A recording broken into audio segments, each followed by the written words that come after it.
Everybody grieves. It doesn't matter who you are, male, female, rich, poor, black, white, faith, no faith, whether you are Democratic or Republican. It don't matter. Everybody grieves because it's the emotion on the inside that we all feel.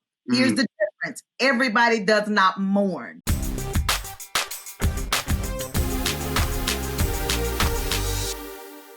What's going on, guys? Welcome to another edition of Dads on Purpose, the podcast. I'm your host, Josh Ashford. As always, got the big homie, KB. How you doing, man? What's up, baby? I'm doing great, man.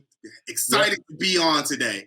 Man, I'm super excited. Yo, we got a serious topic today, but we're going to have some fun with it, as we always do. We have Miss Dr. Tonya, I get that right, Tonya Cunningham. How are you doing? Hey, y'all. Hey, how are y'all doing? Yeah, we are fantastic. We're not live, just so you know.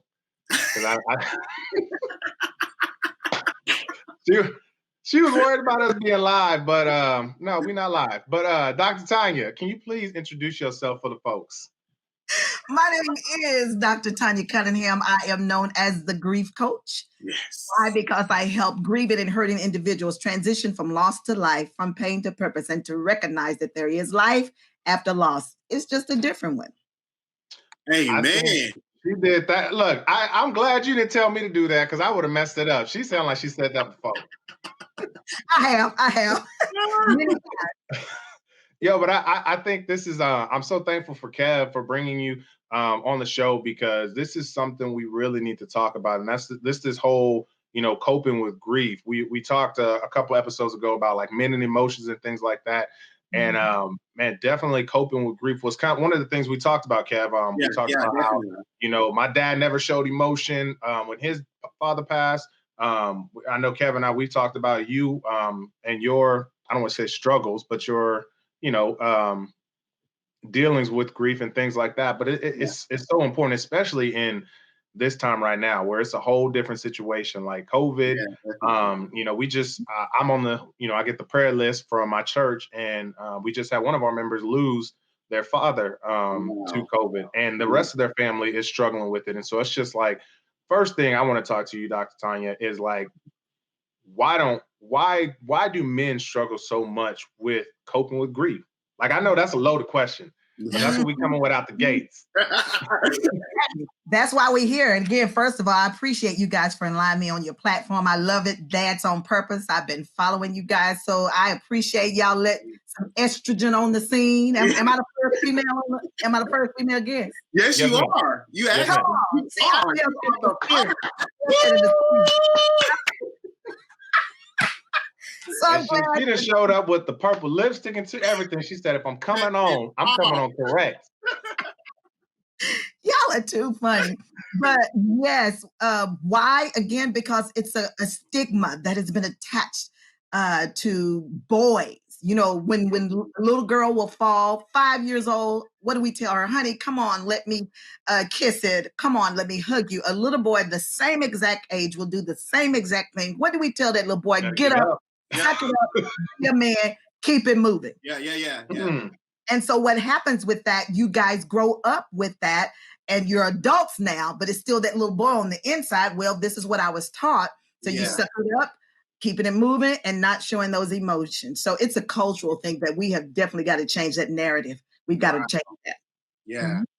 And I think that's very important because, like what I was saying earlier before we came on live was, I recently lost my pet, my dog, one that I took from 6 weeks all the way up to passing on.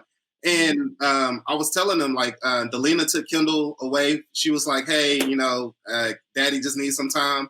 And I got into the house and I just was like, out of nowhere, crying and, oh, lady. Oh. Ugly cry, big ugly cry.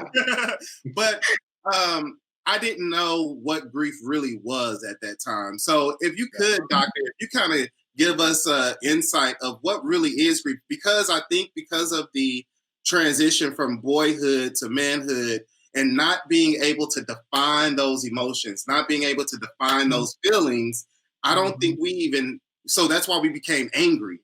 As I deal with students in the school system and I'm mentoring and I'm talking to them, they're punching the wall because they're angry. They're yelling at the teacher because they're angry, and we don't know how to define those emotions. But I think what will help us today as we get started into this journey is, what is grief? Great question. It's the foundational principle where we all need to learn about it and understand it, because when we don't understand the thing, we fear that, right? And we fight what we fear. So you're exactly right. You got to have an understanding. What is grief? It's emotions. That's all it is in the basic form. It's an internal response to a loss. Everybody grieves. It doesn't matter who you are, male, female, rich, poor, black, white, faith, no faith, whether you are Democratic or Republican. It don't matter. Everybody grieves because it's the emotion on the inside that we all feel. Here's the difference. Everybody does not mourn. They're different. If you're not in the funeral service or death care industry, you wouldn't know that, but that's why you got me. I'm here to help you, to let you know that grief and mourning are not the same thing. Wow. And that's a bar. I'll stop right there. I'll let y'all. That's a bar. Can we stop? Well, we like 5 minutes in. Let's shut it down. Well, talk to me. Talk to me. What's the difference though? What really is the difference between grieving and mourning, and how does that process of mourning take place? And obviously it's going to take place different from everybody, but what I really want everybody to understand is like, how do I start to mourn? Like, how do I start this process? Obviously it's going to look different, but what are the steps? Yeah, you're exactly right. The very first thing is to acknowledge it. Yes, Kevin. He said two things there. He said, what's the difference between grief and mourning? So if we can hit that one, and then how do we start the process of mourning would be the second one. So and that's why we got KB, because I just keep talking. If you focus, he brings you back. I'm a high level. He's minutia. Hey, yin and yang, you gotta have them. So grief is an internal response. It's an emotional response to absolutely any kind of loss. Mourning is going to be that external response to what's on the inside. So crying, you are actually mourning, which is necessary. You just didn't know that. Wow. Mourning. So mourning comes out through speaking, that's why counseling is so powerful, because talking is so cathartic. Just talking and getting those emotions out, doesn't matter what they are. So that's the difference. There are many, many ways, as you said, you can do mourning different. Again, it looks different for everybody, but definitely the basic foundation would be counseling. Of course, I'm going to say that, talking. Of course. In addition to that, journaling, but exercising, gardening, you have to find your niche of what that is. Now, when people hit the wall, I work with a friend of mine who actually just told his testimony about a couple of years ago. I talked with him on Father's Day about grief and grieving all along. I was practicing on him before I became, he didn't believe me. I say, yes, you are, because he was punching holes in walls. That was me. That was you, because he was a foster kid. He aged out of the systems. That means nobody wanted him. Wow. So he grew up with anger, and he was going through grief and did not allow himself to mourn. So that's the basic difference. Grief is on the inside, emotional response. Mourning takes place on the outside. It's exhibited by a behavior. The key thing is we definitely want you guys to do it in a healthy fashion and not. That's so crazy, because when I think about mourning, I think about only dealing with death, not dealing with grief in general. And as we're talking, I'm kind of like, I'm thinking about my past and like, how have I mourned and how have I grieved? And I think about, so my wife listens to the podcast. She know my whole story, so I don't care. So I was engaged before my wife to another young lady. Yeah. And we were engaged for like 14 hours. And then I realized, we both realized, let me say this, I realized that she wasn't actually cool with getting married. Wow. So we called it off. But through this whole process, it took me like 6 months of really just talking to my brothers, my men in Christ, and just figuring out, like, because I was grieving, but I wasn't mourning.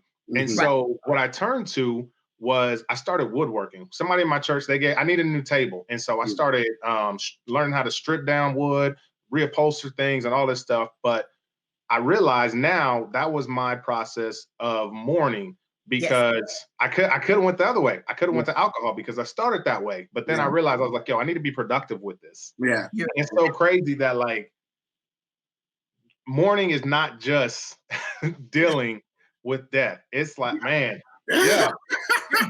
10 minutes in, we done. That's why people shy away from this subject. You see, we're talking about a serious subject, but again, we're still able, because of our personalities, to bring it to a lighter space to where people can hear it and receive it. Grief is not about death, it's about loss. Yes. That's why everybody, whether they know it or not, or even acknowledge it or not, they're grieving in this moment that we're in. What I can appreciate about this time of the pandemic is that it has forced us to deal with our grief. It has brought grief awareness to the forefront, where many people are saying, I'm feeling some type of way. It's grief because of unresolved issues. So wherever we were in the spectrum of life, before we went into this pandemic, whatever was not dealt with, the pandemic is putting pressure on it, and it's called up. Yeah. I'm loving this space because again, I've had pressure put on me. I on me for real. I'm like, oh, that's real. I had to do some more grief work. That's where my book came from. Leaders, y'all got to do it from the leaders on down. Yeah, and that's what I really, really am so excited to have you on and really get the opportunity to talk about grief, is because I don't think we understand, especially in the African American community, like we don't acknowledge grief. And what I guess let me say this. I had to go through a grieving moment for America. I do work with young Black males. That's the type of work I do. But then I'm seeing week after week, month after month, death after death. And I'm like, dude, what is going on? And when the pandemic hit and everything shut down, Doc, like I put everything on halt. Like they were like, hey, school's shutting down. I was like, all right, I ain't gonna worry about that no more. Hey, you can't come into work anymore. All right, I'm gonna put that on the shelf.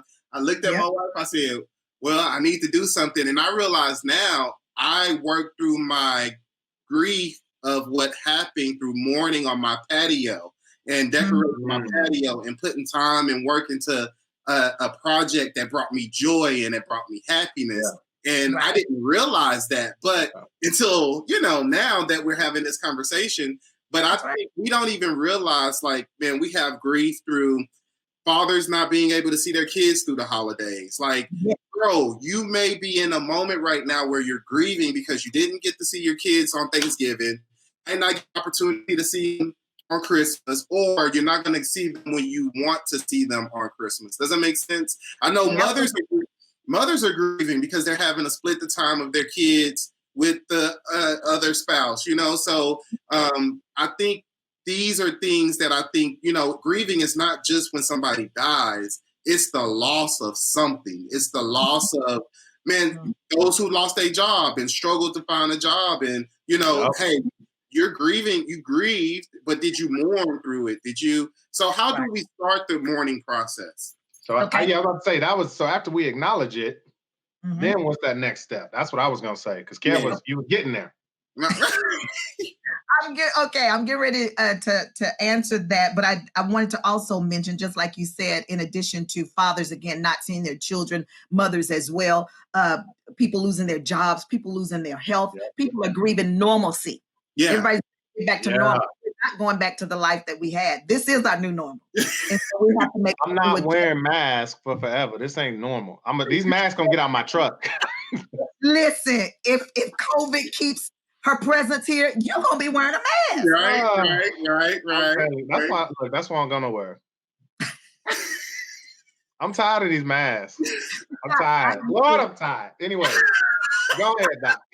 So, anywho, but yes, you're experiencing, a lot of people experience, and that's called disenfranchised grief. That's grief that's not publicly or socially sanctioned. Because you're not grieving. Some people, I had one guy talking to him, he's grieving the loss of his income, just like you. He was busy and popping, then came the quarantine, shut us down, lost everything. So that's a very, very valid response. all the people that we've lost, movie stars. Mm-hmm. You didn't know them, but you had a response, right? Mm-hmm. All of that, that's disenfranchised grief. So what's the first step? Acknowledge where you are. Oh, okay. Acknowledge it and say, oh, something is going on here. And then start creating your new normal. That would be the second thing. Acknowledge where you are. I hurt. I'm angry. I don't feel good. I don't like this place. I don't understand it. Wherever you are, then start creating your new normal. Take time for yourself. Yep. Take time for yourself. And then the last one is the major one, seek help. So that's where you want to get grief support from somewhere. It can be in a group. Of course, there's virtual support. Some people are doing face-to-face. But that first step in mourning is seeking help, because we all need it. You need someone to companion you because it gets too heavy. Yeah. So you have to talk to somebody about it, and seeking help through, of course, one-on-one, face-to-face, group, however that. There's lots of resources out there. I just encourage people to be careful when you're going online, because social media has given everybody a voice, and everybody. You don't need to get help from everybody. You don't know. You said something though on that second one was you said start your new normalcy. Yeah, create your new normal. Create your new normalcy. Is that why when they tell you, if someone loses a loved one, and then now we're going back to this as far as like the mourning part of this is losing someone, is that why they tell you, hey, just get up and get dressed and go to work? You ain't got to do nothing, but just like start to move, like start something and not just sitting there. Is that kind of why that? Partially, yes. Okay. You do want to get to moving, but not too soon. Okay. You don't want to, quote unquote, keep busy. Gotcha. Because that delays your grief. Yeah. Grief has to be dealt with 4 different ways: physically, behaviorally, emotionally, and spiritually. Not just spiritually. As the Black community, we spiritualize absolutely everything. That's what I did. I've been in the death care industry since 1989, but did not process my losses until 2012. Wow. Between 1989 2012, I buried my mentor, who was brutally murdered, my mother, my father, and my baby. It was my marriage that died by way of divorce in 2012. That was the one that was the catalyst that God used to open my eyes, say, hey, you are not doing your grief work. Yeah. Okay. So we cannot spiritualize it. You got to deal with that. That's why the church has not had the power. Now, see, I feel like preaching. Now, go ahead. One of the reasons why we have not been able to move in God's authority and dominions, because we got a lot of wounded saints sitting up in church, and we trying to lather them with oil, pray it away. COVID came and showed us you can't pray some stuff away. I get used to that. I'm not saying prayer is not important. It's the foundation we build upon, but we're spirit, body, and soul. He's God the Father, the Son, the Holy Spirit. If we're made in his image, then we're 3 triune beings as well. So you got to take care of that soul. What's the soul? That's your emotions. You got to deal with it. There's no way around it. Let me slow down. Okay. You can't be passionate about that. Hey, you have just entered the Dr. Tonya Cunningham podcast. Yeah. This is not our show no more. You to know, like, this is fire. But I think it's really important because one of the things that I'm moving into dealing with the COVID is not just working with my students' mental, and and I deal with a lot of their soul, working with their emotions. Hey, how are you feeling? But also dealing with their physical. I think that's one thing I've learned through my weight loss experience, and y'all see me on there. I work out for 7 days, and I'll be like, all right, I'm done. But I think that's important to understand that we have to work on all of these components. And it matters, and not just your spiritual matter, but your soul matters, man. Yes. And that's so important to understand your emotions. Listen, before time runs out, I really would. I'm sorry, Josh. No, you good. You good. I don't know why you said like that. Because I told people, I was like, man, Josh gonna kick me off because I just get on here and just start talking. I told you, man. Once we get to episode 100, we're on episode 6 right now. I might have to reevaluate what's going on here. But before we get off, because I really want to understand and know more about the grief work book that you did come up with out of COVID. And if you could tell us something about it, and also remember to tell us where to go get it and all that good jazz and information. But I want you to talk to us about your grief workbook. Okay, yes, it's called Grief Work is Essential, Not Optional. You want to let the healing continue. And it's a memoir of me overcoming grief, depression, and rejection. And so it speaks to the misconceptions about grief, about it not being about death only, but about loss. And I share my story because all of us have one. So it's my story. But as you read my story, you're going to find yourself in it. And it's going to provide tools for you to excavate and then cultivate so that you can learn how to mourn properly in a healthy way. And you can find it on my website, Dr Tonya Cunningham.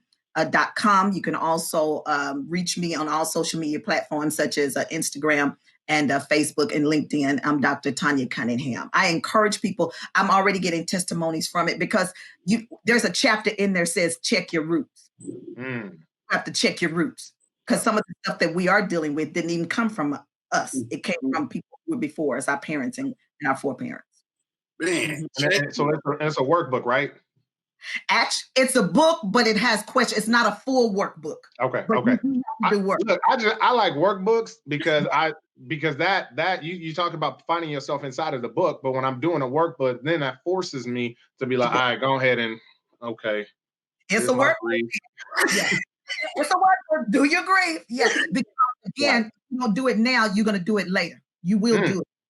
Pay now or pay later. Man, that's perfect. That's perfect. So I think we have to do the work. We have to be able to. I think what we lack are tools to do the work. How we talked about what we're feeling and what grief is and what mourning is, but what tools do we need to get moving? Next question I had in mind was, how long does it take? Like, I know some people are like, man, I'm gonna get in this and I'm gonna do some grief work. I got my book on the read, and in 60 days I'm gonna be healed. Yes, Lord. That's the expectation that what people think. I'm like, really? No, it didn't happen that way. I used to tell people a year. I no longer say that. I used to tell people 2 years. In reality, it does take at least 1 to 2 years before you find your new identity. Think about it. The first 6 to 9 months, you're in what I call the grief fog. You're moving around because you have to, but you really don't understand that the impact has not really settled upon you until about 6 to 9 months after the death. So that moves you into that second year. So sometimes the second year can be a little bit more difficult than the first one. Why? Because you're in shock. So I tell people, give themselves at least 1 to 2 years, but it's from the moment that you start doing your grief work, allowing you to mourn. Put your stake in the ground. If you don't allow yourself to, my eldest client is 91. My next to the eldest is 90. Wow. Youngest is 10. Don't wait 90 years to do your grief work. Yeah. So that's the time frame that the moment you say, okay, I'm going to sit down and do my grief work, put a stake in it in about a year to 2 from there. Wow. Yo, I wonder what's going to happen because I'm thinking about it because COVID is like 9 months old. Yes. And I know everybody ain't start grieving in March. You're right. You're right. So, and everybody's like, oh, we got the vaccine coming, whoop, whoop, whoop, whoop. 2021's my year. We're going to be in this thing. And it's going to be like, oh. Put that mask on. Put that mask on.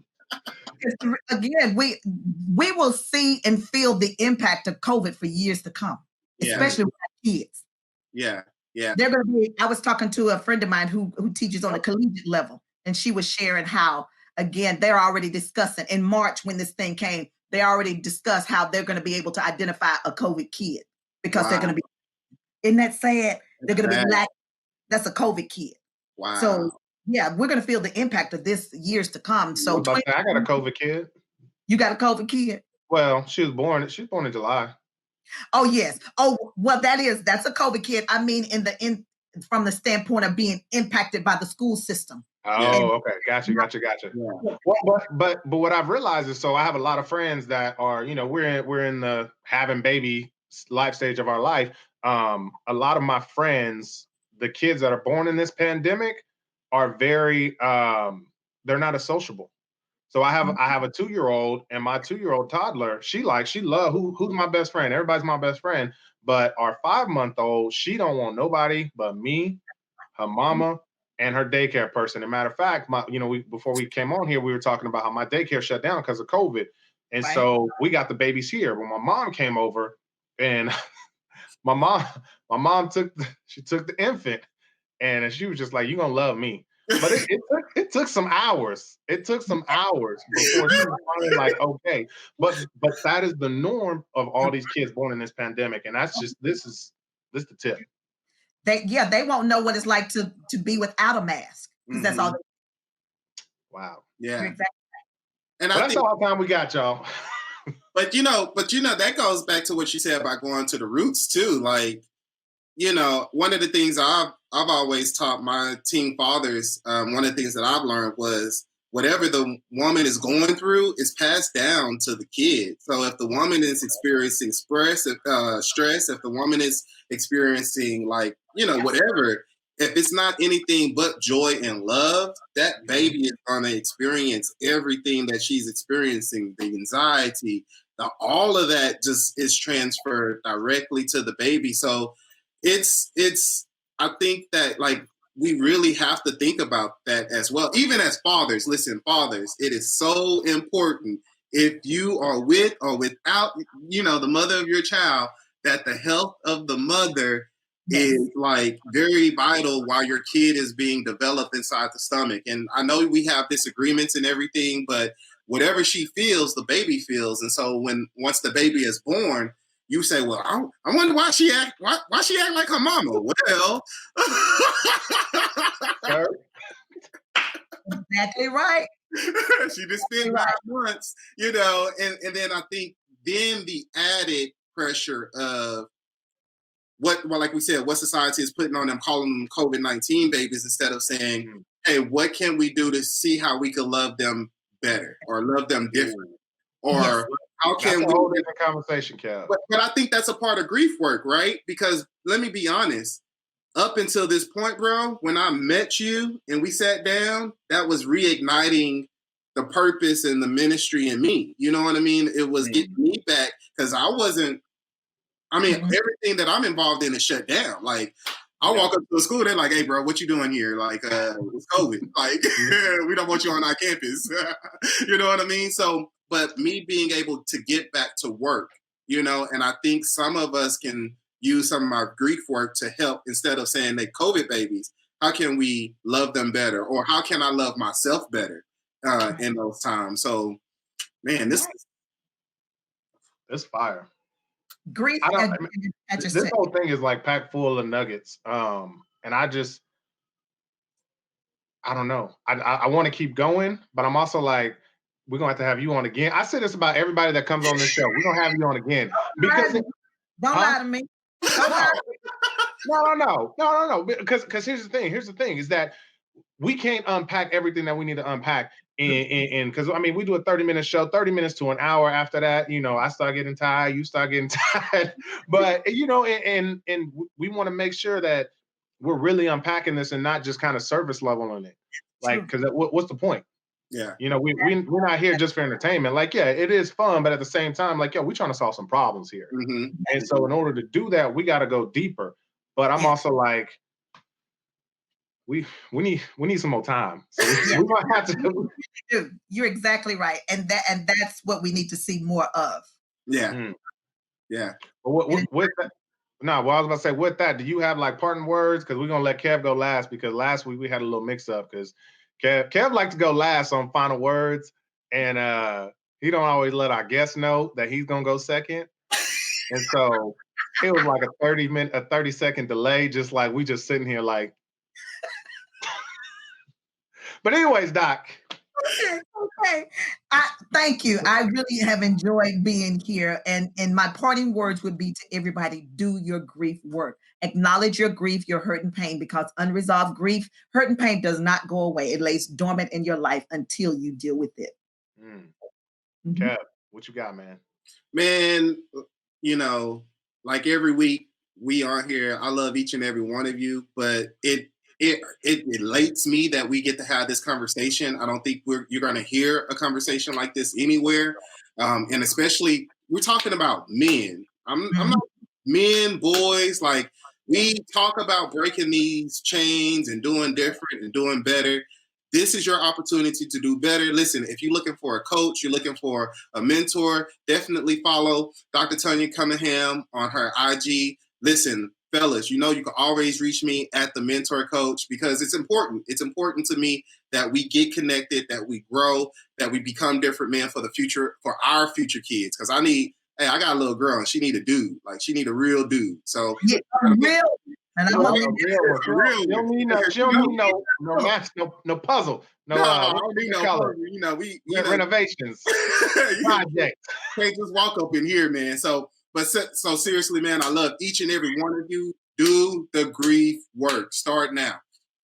Yo, I love it, man. You guys heard it. Everybody out there in internet land, if you love us, like the podcast, share the podcast. Share it with 3 people. I don't need you to share with 5. I don't need you to share with 10. Share it with 3. 3's a good number. But anyways, we'll see y'all next week. Take care. Bye.